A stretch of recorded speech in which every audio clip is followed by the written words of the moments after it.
What's going on, everybody? Happy Monday. Hope you all are having a great start to the week. I am doing a wild card playoffs recap today. I know there's still one more game to go. It is the Houston Texans tonight taking on the Pittsburgh Steelers in Pittsburgh. I'm actually excited for this game. I think it'll be a great game. Obviously, Aaron Rodgers headlines the Steelers and all that they could do with Tomlin and the fact that they got an extra days of rest. But Houston quietly, I think, has gone on the radar as of late. Their offense doesn't give me a whole ton of confidence, but I do really believe in their defense. I think tonight's going to be pretty low scoring, but I think that Houston will prevail. Ultimately, I think that defense, the Houston defense, that is better than the Pittsburgh defense, and that's how this game will go. We'll see, but we'll talk about this game tomorrow. In the meantime, we have plenty of football games to talk about from this weekend. It all started Saturday, and we actually got a really good game Saturday afternoon between the Carolina Panthers hosting the LA Rams. The Rams were heavy favorites. I had them definitely winning by a lot. They are my Super Bowl pick out of the NFC. But I'll tell you this much. They didn't look all that convincingly great against a Carolina team that was 10.5-point underdogs. I mean, Carolina had this game. I should say they had a chance to win this game down the stretch. If it wasn't for Matthew Stafford doing Matthew Stafford things there at the end to give the Rams the go-ahead touchdown and essentially lead the Rams to a 34-31 win. The concerning thing, if I'm a Rams fan, and I'm not a Rams fan, but obviously they're the team I picked to come out of the NFC. What concerns me is that they gave up 31 points to the Carolina Panthers, led by Bryce Young. So in my head, I'm wondering, what are they going to do when they take on better offenses than Carolina? And next up for them is the Bears. Brock Purdy is slinging it with the Niners, even though they don't really even have many weapons. What's Sam Darnold going to do? I know he's had trouble with the Rams, but I'm just saying the Rams defense has to play better than this if they want to have a chance to get back to the Super Bowl and win it. Bryce Young went 21 for 40, 264, a touchdown and a pick. So it's not like he was unbelievable, but obviously this is also Bryce Young we're talking about, who is not regarded as an unbelievable quarterback. So we'll see how the Rams, continue on, but ultimately in the playoffs, look, a win is a win. You advance. That's great. But there are some concerning things there with the Rams that I noticed, and we'll see if they can clean that up. Now, they're going to be they're going to be on the road in Chicago to take on the Bears, and let's just talk about that game. That was probably the game of the weekend. It seems like this season when Green Bay and Chicago have faced off, it produces some great games. And I'm just going to put it this way. I wanted both teams to lose. I do not like both teams as a Vikings fan, but I try to remove my bias and just critique it like a regular, observer of football. And I'll say this much. The Packers choked, okay?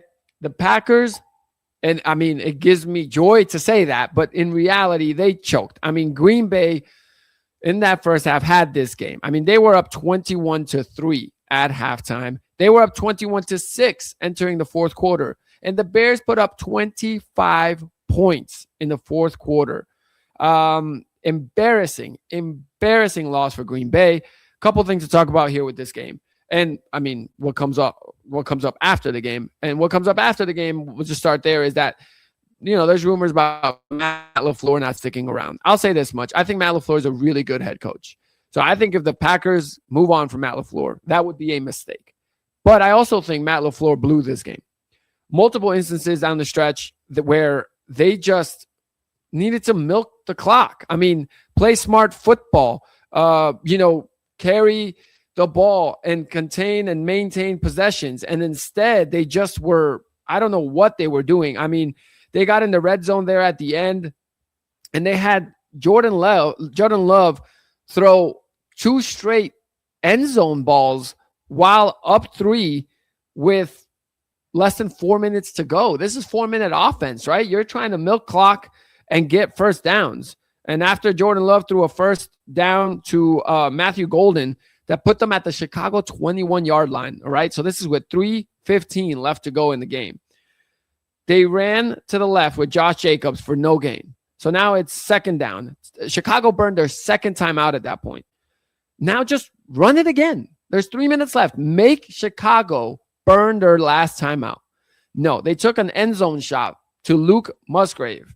Okay, incomplete pass. And by the way, if you're going to throw the ball, I'm okay with that. But this is where you do a screen pass, a wide receiver screen, some mesh routes, a quick slant, anything that's safe that you know will be a completion. It might not lead to a first down, but it will. You got to keep the clock running. Well, right there, they essentially just stopped the clock with 3 minutes and 7 seconds to go. All right. Then they can't get themselves together, so they burn a timeout. Then they come out of that timeout, and there's a delay of game after a timeout. So 5-yard penalty. Now it's 3rd and 15. So now just force Chicago to use their last timeout. And if you're going to try to give yourself a chance to pick up this, first down, do it with a screen. Something where you guarantee that the clock's going to run and you're going to force Chicago. Well, no. Another end zone shot to Romeo Doubs. Incomplete again. So they just really, that's just the last sequence there that I thought was horrible. But there was so much more earlier in the game. I mean, at the start of the third quarter, it was just 3 plays punt, 3 plays punt, 5 plays punt. Those were the 3 possessions that Green Bay had in the third quarter against a defense that they had put up 21 points against. And it should have been 24 because they missed a field goal to end the half. And sure, you can say the field goal was far, 55-yard field goal. Fine. 21 points you put up against this defense. How are you not able to maintain any drives? So, I'm obviously here just pointing out how the Packers choked. I don't want to take credit away from Chicago for their resiliency, but at the same time, if I'm just being, a fair observer of this game, it's hard for me to I don't want to say give credit because you give the Bears credit for winning, but give praise, I guess I should say, to Chicago. Like the Caleb Williams makes some fantastic plays. Did he have a really cool throw when he scrambled to the left and threw it on 4th down to Rome Odunze? Yes, he did. That was super cool. He also went 24 for 48, 50% completion percentage. Yes, he had 361 yards. It took him 48 throws to get that. He had 2 touchdowns after he had 2 interceptions. Again, I'm not trying to bash on the Bears parade here, but the idea that the Bears they're great or that Caleb was really good is just not true if you watch this game. He was really good in the fourth quarter, which we've seen this season, but you are not getting complete games from Caleb, and that is something to be concerned about. And again, I'm giving the Bears their credit. They were resilient. They put up 25 fourth quarter points. I think Ben Johnson, like I said, has done a good job being a head coach this season. But this is all about Green Bay just not knowing how to maintain a lead for the second straight time. Because, again, this wasn't something where I think Chicago came out this game and their defense really held serve. Their defense still gave up 27 points.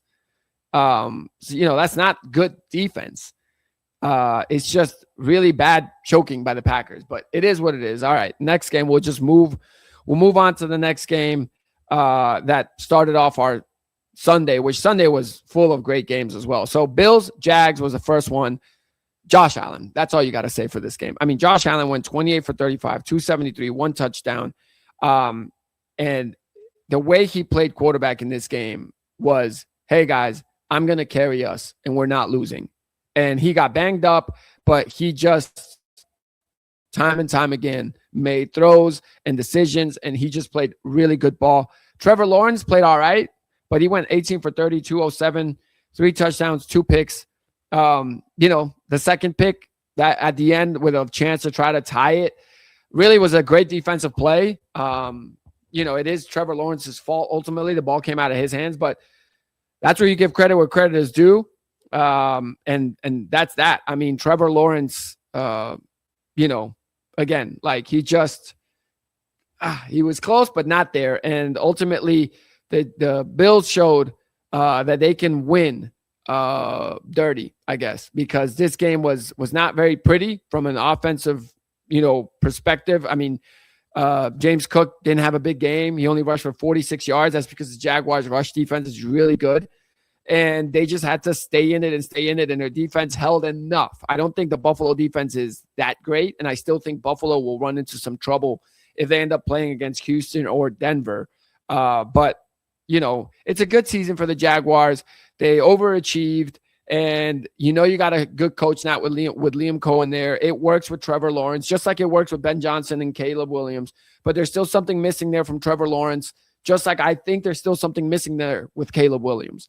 Caleb's interceptions, I'm not even blaming him. They're both going for it on fourth down where you just throw it up and try to give your guy a chance. Are they a little bit of bad throws? Sure. But this expectation that quarterbacks need to be perfect is just not fair, I don't think. So I'm not even blaming Caleb for the interceptions. I'm not really blaming Trevor for his second interception here. But it is with Caleb, at least the completion percentage is the worst out of any of the starting quarterbacks in these playoffs so far. Like, that is a real issue where sometimes there are gimme throws that he has to make and he doesn't. And that's a problem. And a lot of times that offense gets stalled out because he misses guys. But give him the clutch gene, whatever you want to give him, but he makes the plays when it matters down the stretch.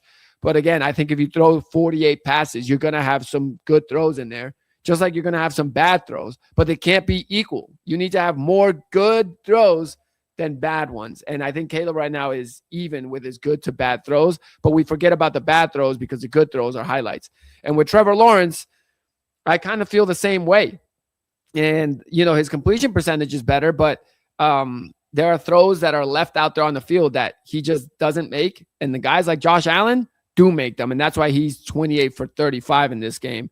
And that's why Buffalo is moving on and the Jaguars are not. All right, in the next game, San Francisco at Philly. Hey, San Francisco was a 5.5-point underdog, and I picked them to win because I just think that down the stretch in these games, coaching matters. And I think if there's, you smell smoke, there's fire. And this Eagles team, there's been a lot of smoke all season long. And A.J. Brown, at this point, look, they can't really even get rid of him. I got to sneeze, and it's coming, but it's not there yet. If it does, I'm sorry. But A.J. Brown, I can't stand watching him. He spends all game pouting, complaining about not getting the ball. Jalen Hurts gives him a ball, and he just flat out dropped it down the stretch. Devontae Smith had a drop as well. Jalen Hurts, 20 for 35, 168, a touchdown, no picks. Just not good enough. And I don't know if it's Jalen Hurts. I don't know if it's the offensive coordinator, but I do know that on the other side of the ball with the Niners, Kyle Shanahan knows how to coach. Okay. These guys, this 49ers team, they don't have many of their starters. No Trent Williams, left tackle. George Kittle goes out. They're already missing Eric Pearsall. Like, they are so banged up, and this team still finds a way. Their leading receiver is Demarcus Robinson. I had to look up who number 5 was. He finished with 111 yards and a touchdown. We had Jawan Jennings throwing a touchdown. Like, the Niners are so well coached. Kyle Shanahan, if we actually were talking about coach of the year, he's not going to get it. I still think it'll be Vrabel, who was my preseason pick. But Kyle Shanahan, if you actually are, like, if you're talking MVP, like if you remove the player from the team will be terrible. It's Josh Allen this year. He's not going to get the award, but it's Josh Allen. Without Josh Allen, that Buffalo team is not that good. And coach of the year, without Kyle Shanahan coaching this 49ers team, they might not be 12-5. They might be 5-12. Like, that's how valuable he is. And in this game, he showed that. And this was coaching and execution and telling your guys, be smart. Don't, make dumb plays and do what we're coaching you to do. And credit to their players that do that, because this team, that's why they have a fighting chance. And now they're going into Seattle to take on the well-rested Seahawks team. And I'm just going to tell you, my gut already is having me lean 49ers, but we'll see when we do our divisional round picks. So great win by the Niners, and a lot of questions coming up for the Eagles. Same thing with them. Like, do they fire Nick Sirianni? And with this, in this situation, I actually think you do. Think of it this way. Between LaFleur with the Packers and Sirianni with the Eagles, if you fire Matt LaFleur, will he have a job next year? Guaranteed. Okay? Guaranteed he will be a head coach somewhere. Teams will be knocking on his door asking for his services. If Nick Sirianni gets fired by the Eagles, is he a head coach next year? I doubt it. And that's how you know right there when it would be a good firing and a bad one. And that's just the way I see it. So the Eagles, I think a lot of changes are coming, and we'll see. We'll see what they do. But, I mean, it's going to, I think a lot of changes will happen here in the next week or two for them. And the last game on the slate was the Chargers at the Patriots. Let me just put it this way. The Patriots are just a better team. Okay, Drake May did not have a great day. All right, he made some nice throws, but he also didn't make some throws that he normally made during the season. He missed Hunter Henry for a wide open touchdown, and that would have just put this game away earlier than it did. But the defense for the Patriots made Justin Herbert look like a mediocre quarterback. And he went 19 for 31, 159 yards, but no touchdowns. And honestly, he was just under pressure the whole game. He took 6 sacks. Drake May took 5 sacks too, so give the Chargers their credit. And that's what I actually think is the red flag for New England moving forward, that their offensive line really did not look good. And so when they end up taking on the Houston Texans or the Denver Broncos, I just think that that's going to be the end of their season, because that offensive line, those two defenses are legit defenses, and I just don't think they're going to be able to hold up. And that'll be where I think their season ends. But again, just like with Caleb and the Bears, for Drake May and the Patriots, it's a good season. I mean, they're going to the divisional round. That's a big deal. You need to feel great about that if you're a Patriots or a Bears fan, and just be happy with the promise that your young guys are showing. And honestly, one of these two might win next round too in advance. And if they do, I mean, you got to be ecstatic. What a season. And I honestly, with the NFC, I'll tell you right now, the Bears are hosting the Rams. And the winner of that game, I think, is going to the Super Bowl.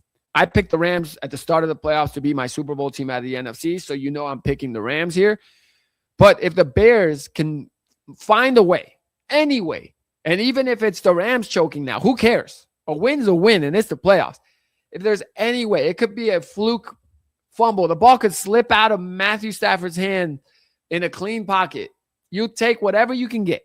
If the Bears can get past this Rams team, and now they are, well, we'll see. I guess it depends on the other side. But if they end up hosting the 49ers, I think the Bears will be going to the Super Bowl. But we'll see. Obviously, that's if the 49ers beat the Seahawks, which is a tough task. Seattle still holds the number 1 seed there. But I just think that the Bears, maybe they are destined, because that game with the Packers sure seemed that it was over in the third quarter. And then the Packers just could not do anything on offense. So who knows? But the Chargers, questions now with Herbert, but it's really not him. If they end up doing something stupid like trading Herbert, that would just not be smart. I just think the guy had no time in the pocket. His receivers, like Keenan Allen, who's usually reliable, were dropping passes. And yeah, they're just banged up, and that's just what it is with them. So again, a fun round of the playoffs tonight. We got a good one. Texans at Pittsburgh. I'm looking forward to that game. And then, we'll talk later in the week. I'll make some picks for the divisional rounds, and the playoffs are winding down. Here we are down the stretch. And I think next week's slate is going to be, pretty damn it's going to be just good playoff games. So I can't wait for that. We already know the Broncos are going to be taking on the Bills. Right now, Buffalo's favored on the road by 1.5. That line's surprising me. And the Patriots will take on either the Steelers or the Texans. If they take on the Steelers, maybe the Patriots are going to championship weekend. But if they take on the Texans, I just like that Texans defense a lot. And in the NFC, we have it figured out. The Bears will host the LA Rams. The Rams are favored by 3.5 right now, and the Seahawks will host the 49ers. Seahawks are favored by 7. I think that line's pretty high. So we'll see how it all plays out. Thanks for tuning in. Remember to like, subscribe, and I appreciate you guys watching. And shoot me some questions or just get in the comments. Let's talk. Let's talk some football, guys. All right. I'll talk to you on the next one.